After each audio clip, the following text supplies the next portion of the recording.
Assalamualaikum warahmatullahi wabarakatuh. Kami dari kelompok 5 akan memaparkan materi mengenai perkembangan bahasa dan dampaknya terhadap perilaku. Saya Rifatul Fadlia, saya Husnul Fatimah, saya Melina, saya Naila Lutfia, dan saya Muhammad Indra Fitra.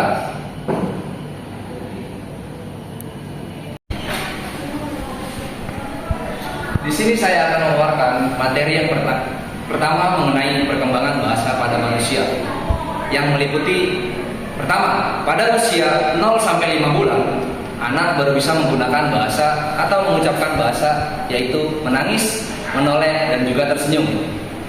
Pada fase usia 5 bulan sampai 1 tahun, anak lebih berkembang dan mengetahui bahasa dari segi yang namanya atau dari bahasa nama mereka sendiri, nama ibunya dan bapaknya. Pada fase usia 1 sampai 2 tahun, anak bisa mengucapkan penggalan kata yang terdiri dari 3 kata. Contohnya, mam yang artinya makan.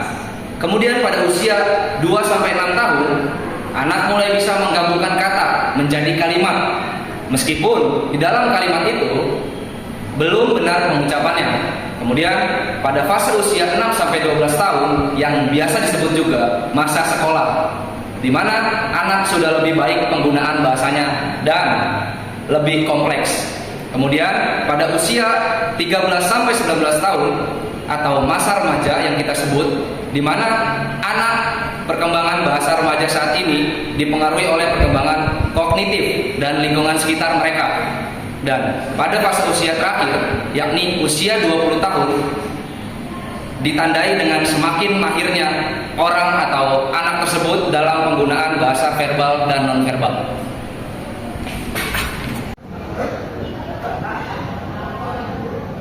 Materi yang kedua yaitu dampak perkembangan teknologi dan globalisasi terhadap perkembangan bahasa dan perilaku manusia. Perkembangan teknologi informasi dan komunikasi atau yang sering disebut adalah iptek dan globalisasi memiliki dampak yang signifikan pada segala aspek kehidupan manusia, termasuk masalah bahasa Indonesia sebagai jati diri bangsa. Antara dampak perkembangan iptek dan globalisasi terhadap bahasa dan perilaku manusia termasuk yaitu dampak terhadap bahasa. Yang pertama, perubahan kosakata. Munculnya istilah-istilah baru yang berkaitan dengan teknologi dan globalisasi seperti chatting, selfie, dan global warming. Yang kedua yaitu banyak munculnya singkatan dan akronim. Contohnya LOL atau BTW. Yang ketiga, pengaruh bahasa asing. Terjadi pencampuran bahasa, terutama bahasa Inggris dalam percakapan sehari-hari. Yang keempat, munculnya dialek baru. Munculnya dialek online yang unik, seperti bahasa gaul di media sosial. Yang kelima, perubahan gaya bahasa. Bahasa yang digunakan menjadi lebih informal dan santai, terutama pada komunikasi online. Yang kedua yaitu dampak terhadap perilaku. Yang pertama, komunikasi menjadi lebih cepat. Yang kedua, akses informasi lebih mudah. Yang ketiga, perubahan pola interaksi sosial. Yang keempat, perubahan kebiasaan konsumsi media. Dan yang terakhir adalah munculnya identitas digital. Seperti tadi yang sudah dijelaskan bahwa perkembangan iptek ini memiliki dampak positif dan dampak negatif. Yang pertama, di sini saya akan memaparkan mengenai dampak positif. Yang pertama ada pertukaran budaya. Jadi globalisasi memperkaya bahasa dan budaya melalui interaksi antar bangsa. Kemudian yang kedua ada inovasi bahasa. Bahasa terus berkembang dan beradaptasi dengan perubahan zaman. Yang ketiga ini ada akses informasi yang lebih luas. Kita dapat mengakses informasi dari seluruh dunia. Kemudian berikutnya adalah ada dampak negatif. Yang pertama, kemungkinan hilangnya bahasa daerah sangat besar. Kemudian yang kedua ada kemerosotan kemampuan berbahasa formal. Yang ketiga ada terjadinya miskomunikasi. Yang keempat ada ketergantungan pada teknologi. Terima kasih.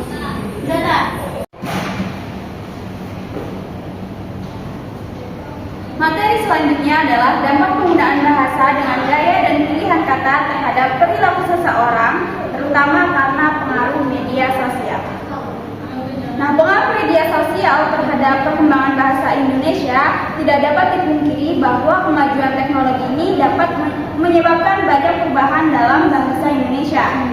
Nah, menurut informasi aktual, penggunaan internet di Indonesia telah meningkat sebanyak 300% dalam 5 tahun terakhir, mencapai 80 juta orang pada tahun 2015. Bahkan hingga tahun 2016, jumlah pengguna internet di Indonesia telah mencapai 132,7 juta orang, dengan 60 juta diantaranya menggunakan internet melalui perangkat mobile.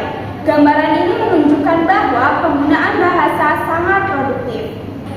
Nah, kecepatan perkembangan media sosial pasti memiliki konsekuensi yang menantang bagi status bahasa Indonesia sebagai bahasa resmi negara. Anak muda menggunakan bahasa yang semakin populer di internet atau jejaring sosial.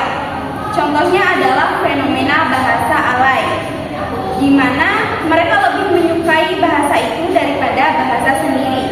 Hal ini terjadi karena anak-anak membutuhkan pengakuan bahwa mereka itu ada. Menurut Meyerhoff, pada tahun 2006 mengatakan bahwa remaja yang tidak menggunakan bahasa alay akan dianggap tidak gaul. Media sosial selain TikTok, dalam menggunakan media sosial selalu mempunyai dampaknya masing-masing, baik dan buruknya. Berdasarkan hasil bacaan yang dilakukan oleh peneliti, dapat dikatakan bahwa penggunaan media sosial di TikTok lebih banyak menimbulkan dampak merugikan dibandingkan dampak positif.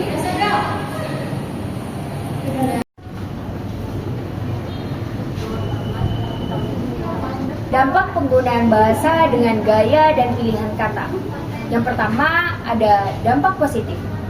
Dampak positif yang nyata di lingkungan sekolah berkaitan dengan perilaku bicara siswa. Yang kedua ada dampak negatif. Pengaruh negatif yang sangat menonjol di lingkungan sekolah adalah yang berkaitan dengan perilaku verbal siswa.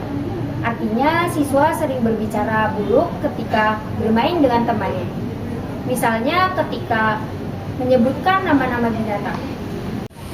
Kesimpulan yang dapat kita ambil dari materi-materi yang sudah dipaparkan oleh kelompok kami adalah tahap perkembangan bahasa manusia terbagi menjadi 7 periode dengan tingkat kemampuan bahasa yang semakin meningkat.